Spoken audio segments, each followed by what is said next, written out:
All right, ladies and gentlemen, I'm going to do the three equations here that you had to solve for the zeros, and I'm going to walk you through them. So this is the first one.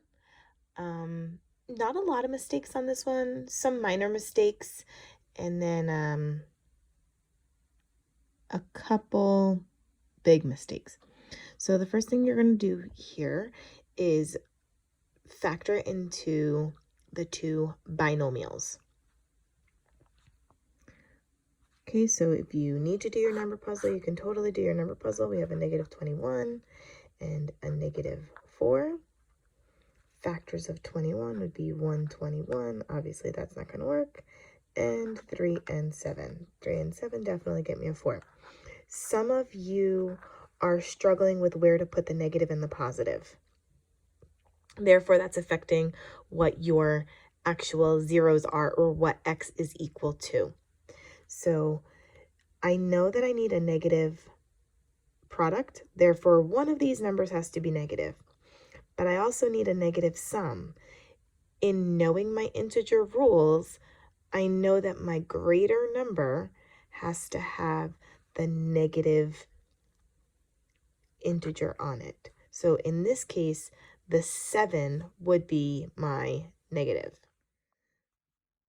So now I'm going to recreate my binomials. Now, because this has a leading coefficient of 1, I'm going to do it the long way, even though you guys like to do it the shorter way. But then that messes you up when the leading coefficient is not 1. So it's x squared, that's negative 7, and that positive 3. Split this 4 into negative 7x, and positive 3x minus 21 is equal to 0. From here, we have to do our factor by grouping. Out of these two terms, I can take out an x. So I have x and x minus 7. And then out of these two terms, I can take out a positive 3. So I have plus 3. Don't forget to write that plus sign. Many of you forget that plus, and then it's kind of messing you up. And then I have x, negative 21 divided by 3 is negative 7. So at this point, I end up with my two binomials, x plus 3 times x minus 7 equals 0. On the Google form, some of you literally left your answer like this. That is not answering the question. The question says, find the zeros. That means tell me what x is equal to. So the next step would be to take your x plus 3 and set it equal to 0, and your x minus 7 and set it equal to 0. So subtract 3 from both sides. X is equal to negative 3, and then plus 7, x is equal to 7. So my zeros for this function would be negative 3, positive 7. Some weird things that I saw were people writing them as an ordered pair. Let's say 7, negative 3. Although, yes, those are both the right numbers, this is not the right way to write it. Don't write it like that. Because to me, that looks like the ordered pair 7, negative 3. And that is not the solution to the function. Some of you just wrote it as 7 comma negative 3. That's okay. I understand what you mean by that. But don't put it in an ordered pair.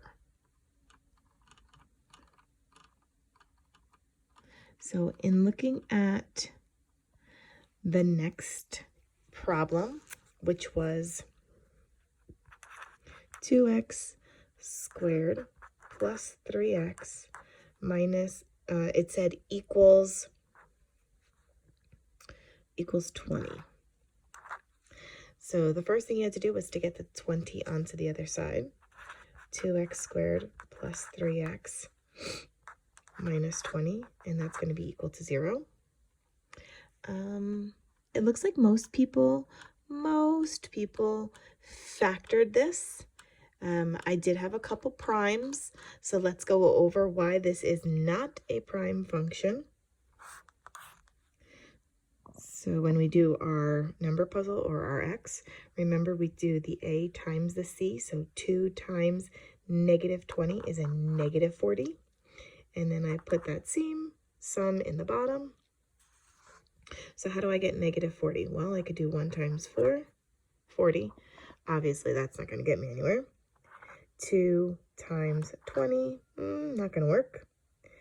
3 is not a factor.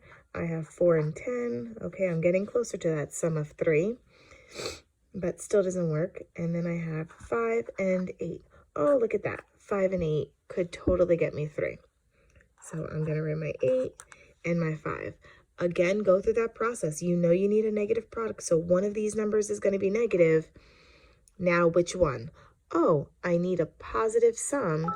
Therefore, my larger number has to be the positive number. So 8 is the positive and 5 is my negative.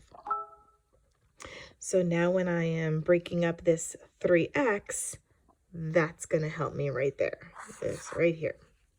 So remember, leave my 2x squared plus 8x minus 5x minus 20 equals 0. Do my factors by grouping. Out of these two, I could take a 2x, and I'm left with x plus 4.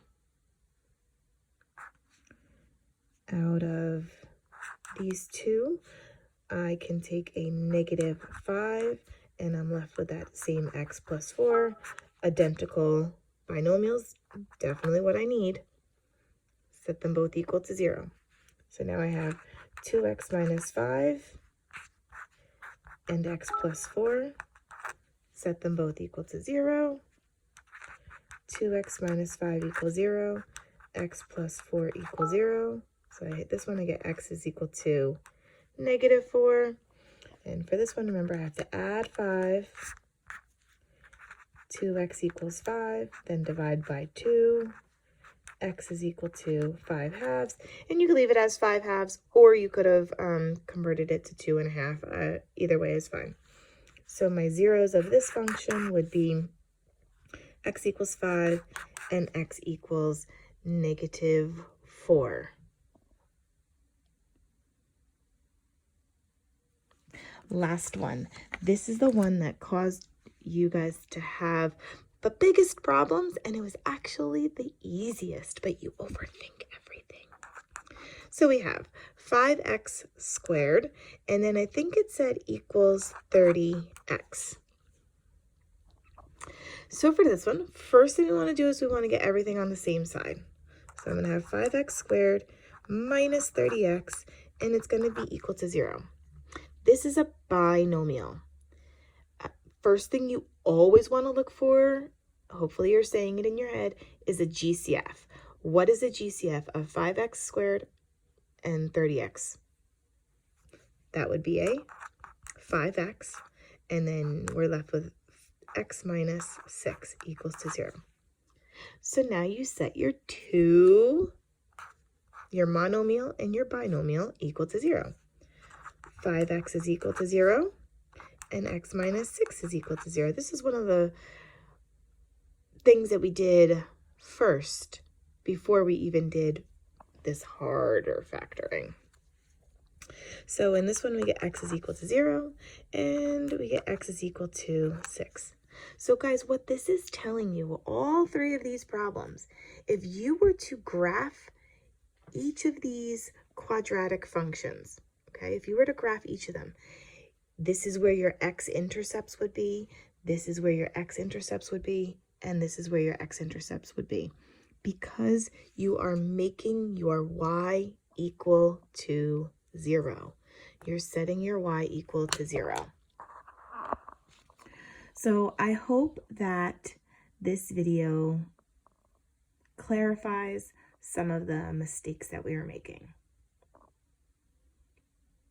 If not, please, please, please reach out to me individually so that I can help you further with solving quadratic functions, aka finding the zeros or the roots.